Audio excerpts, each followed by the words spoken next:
I'm going to be singing Chi por aquí, chi por allá, en la ranca de Pepito, I-I-I-O. McDonald has been planning, E-I-E-I-O. I'm going to talk about translanguaging. More specifically, I'm going to talk about the value that translanguaging has as a complementary pedagogy in education. First, I would like to share a screen with a couple of definitions by Ofelia García and Suresh Kanagaraja on translanguaging. I'll let you read them.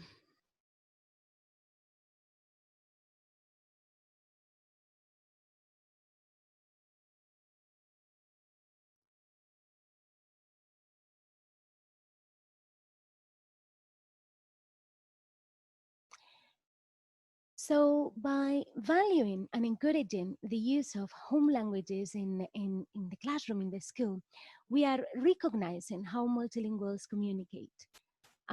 Also, translanguaging pedagogies are a robust tool for social justice, as we are placing languages on equal footing. We are inviting our pupils to communicate both in their home language and the language of schooling. When we do that, we are opening safe spaces for languages to thrive. We are celebrating multilingualism. We are contextualizing language learning for the monolingual school population. And when conversation about languages, when a dialogue about languages start, we are increasing linguistic awareness for all involved in the exchange. Here, you have a book by Ofelia García and Li Wei called Translanguaging, Language, Bilingualism, and Education. This book is a book that I very much recommend to teachers, training teachers, teachers on placement. First, let me introduce Li Wei, who is based in London. I'm gonna get my sheet 1 second. So Li Wei, Professor Li Wei is Chair of Applied Linguistics and Director of the University College London Centre for Applied Linguistics at the Institute of Education. And Professor Ofelia García is Professor Emerita in the PhD programs of Urban Education and of Latin American, Iberian, and Latino cultures at the Graduate Center of the City University of New York. So Ofelia García took this concept of translanguaging. Translanguaging appears as a pedagogical tool in the Welsh education, in Welsh context, in Welsh medium education. And initially, what the purpose of translanguaging was the use of two languages in the classroom, and through the input in one language and output in one language, what they were seeking to achieve was to strengthen both languages. So this this term was coined in Welsh.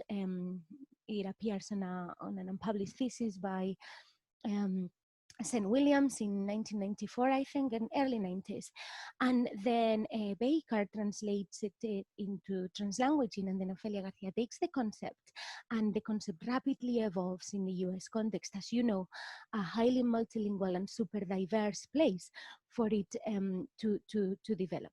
So both Li Wei and Ofelia García have a wealth of literature published. I'm sure that if you dig a little bit, you will find examples that surely will inform and help your teaching practice. But this particular book is very well organized, is highly accessible. Why do I say that? So it has keywords. So no, first they have the abstract, which is the summary of the chapter, then it has keywords, then an introduction, then the text, and then a conclusion. And this is how the book is organized. So it takes you on a journey about translanguaging, how it originated, how it is different from code switching, like the theoretical journey that translanguaging has traveled. And then the most valuable part for teachers, in my opinion, is that it has examples on how pupils actively engage with translanguaging during the activities, school activities, which is something that we are going to see in this project as well. And this is the pack that we have produced is for you to take away and explore it and use it and make it yours and adapt it, edit it.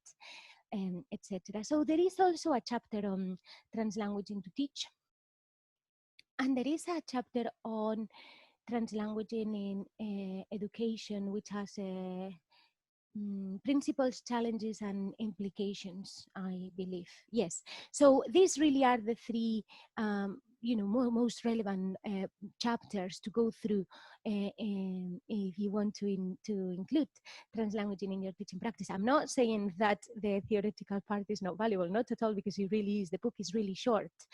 It has like 175 or 176. It's got under 200 pages.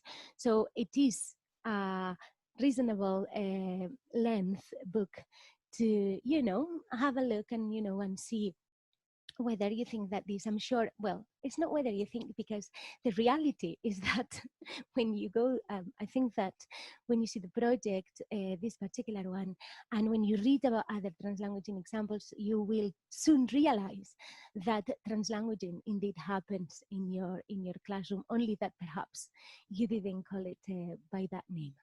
So if you go onto the publishing house website, which is Palgrave Macmillan, you can have a preview of a free preview of the conclusion, which is only a couple of pages. I think that the book also has value for language and education policymakers. Okay, so when we look at these definitions, and we see here the multiple discursive practices, and in what we have done in stage 2 of the project. So in stage 1, we have the preparatory activities that contained planned translanguaging activities. And then in stage 2, we start with the collaborative work. This is where when we draw on translanguaging, we use translanguaging to move away from traditional understandings of communication that sometimes is understood as exclusively linguistic exchanges. And we explore creative ways of language learning through the embodiment of the language. So we use our bodies as a communication tool.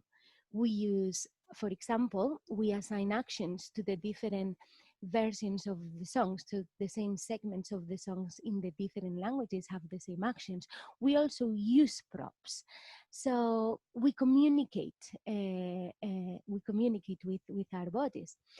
And it is through translanguaging, really, that we have all the world is our stage primary pupils never lost in translanguaging, ready to be performed and to communicate our stories, to tell our stories to the audience.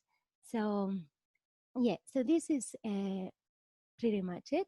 If you would like to have a chat about translanguaging, about the pack, I will make this invitation shortly again as we move through the project, but feel free to get in touch. For now, I'm gonna stop here, and in the next video, we are going to focus on stage 1 of the project, which are the preparatory activities and the theme language and identity, where we use where we have planned translanguaging activities for our pupils and teachers. Thank you. Gracias.